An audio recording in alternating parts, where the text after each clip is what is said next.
Welcome to our channel flavours to families. Today's recipe చింతపండు ఉల్లిపాయ పచ్చడి. కావాల్సిన పదార్థములు: చింతపండు మీ రుచికి తగినట్టుగా తీసుకొని నానబెట్టుకోవాలి. ఒక ఉల్లిపాయ, 3 ఎండుమిర్చి, 1 స్పూన్ ధనియాలు, 1 స్పూన్ జీలకర్ర, 1 స్పూన్ ఆవాలు, 1 స్పూన్ మినపప్పు, కొద్దిగా మెంతి పొడి, కరివేపాకు, కల్లుప్పు. ఇప్పుడు ప్యాన్ పెట్టుకొని ఎండుమిర్చి, ధనియాలు, జీలకర్ర వేసుకొని డ్రై రోస్ట్ చేసుకొని మిక్సీ జార్లో కొద్దిగా కల్లుప్పు వేసుకొని మెత్తగా గ్రైండ్ చేసుకోవాలి.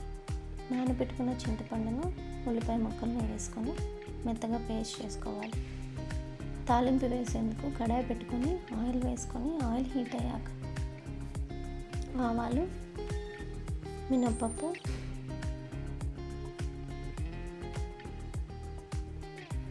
మెంతి పొడి, కరివేపాకు వేసుకొని బాగా కలుపుకొని చింతపండు పేస్ట్ని వేసుకొని 2 నిమిషాల పాటు ఉడికించుకొని పక్కన పెట్టుకోవాలి. Thank you.